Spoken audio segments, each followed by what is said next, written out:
লাভ ক্ষতি হিসাব নিকাশ এসব করে প্রেম হয় নাকি?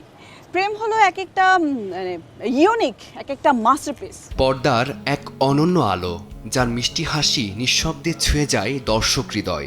সহজ সাবলীল সৌন্দর্য মনে করিয়ে দেয় চিরচেনা এক আপন মানুষকে। অভিনয়ের গভীরতা আর ব্যক্তিত্বের সৌরভে তিনি হয়ে উঠেছেন ভালোবাসার এক নাম, অপি করিম। এত মানুষের কথা কোট করো কেন?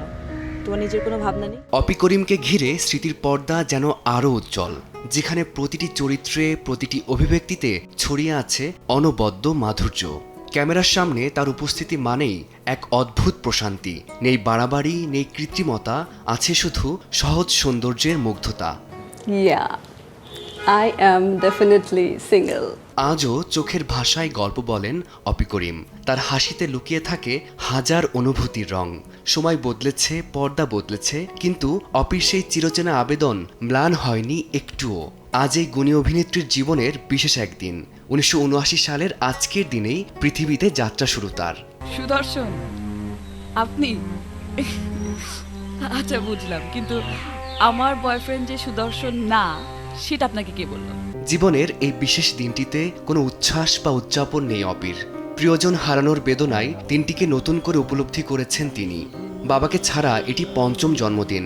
প্রিয় মানুষটির কবর জিয়ারতের মাধ্যমেই দিনের শুরু তার। সারা বছর কান্না চেপে রাখার চেষ্টা করলেও আজ তা পারেননি। যখনই উপলব্ধিতে এসেছে বাবার শূন্যতা, হাও মাও করে কেঁদেছেন অভিনেত্রী। মডেলিং, নাটক, সিনেমা কিংবা মঞ্চ, অপি করিম যেখানেই পা রেখেছেন সেখানেই ছড়িয়েছেন দ্যুতি। তার অভিনীত সকাল সন্ধ্যা, শুকতারা, আপনজন কিংবা যে জীবন ফড়িংয়ের মতো নাটকগুলো আজও গেঁথে আছে দর্শক হৃদয়ে। অভিনয়ের পাশাপাশি ক্লাসিক্যাল নাচ এবং উপস্থাপনাতেও মুনশিয়ানা দেখিয়েছেন তিনি। ওমা, আমি তো একটা সময় উঠতে বসতে প্রেমে পড়তাম। হ্যাঁ, একদম। নতুন প্রজন্মের অনেকের কাছেই অপি করিম এক প্রেরণার নাম। গ্ল্যামার জগতের ঝলমলে আলো সামলে একাডেমিক পড়াশোনায়ও মেধার স্বাক্ষর রেখেছেন তিনি।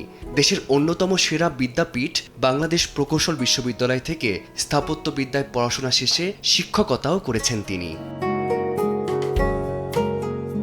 পর্দায় নিয়মিত না হলেও অপি করিমের আবেদন আজও অমলিন। নিজের সোনালী সময় পেরিয়ে এখনও দর্শকদের মাঝে তার মুগ্ধতা বিদ্যমান। ফারদিন মাঝার, সময় সংবাদ, ঢাকা।